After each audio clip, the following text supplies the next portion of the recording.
I'd like to request a moment of silence for the victims and their families, please.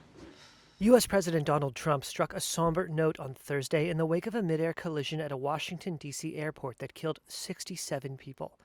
An American Airlines jet preparing to land at Reagan Washington National Airport crashed into a U.S. Army helicopter on a training flight late Wednesday night. As one nation, we grieve for every precious soul that has been taken from us so suddenly. But after Trump's initial remarks, he pivoted to placing blame.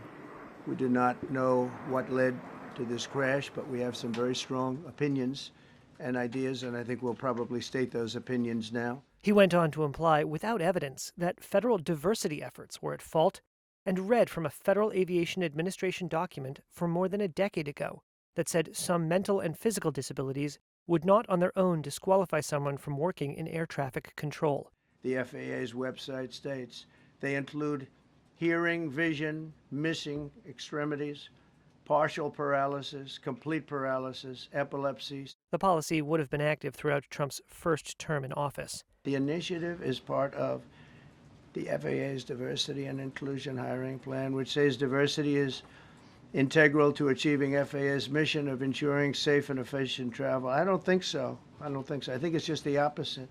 Trump provided no proof to back up any assertions that the FAA's diversity push could have weakened its capabilities. Are you saying this crash was somehow caused and the result of diversity hiring? And what evidence have you seen to support these claims? It just could have been. We have a high standard. We've had a much higher standard than anybody else. That prompted a sharp retort from Biden's Transportation Secretary Pete Buttigieg, who wrote on social media, quote, "Despicable.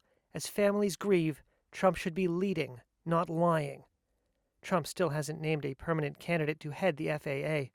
The former transportation administrator stepped down when Trump took office after close Trump advisor Elon Musk called for him to resign last year.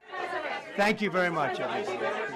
But following Thursday's crash, the deadliest U.S. air disaster in more than 20 years, Trump said he had appointed an acting head of the FAA.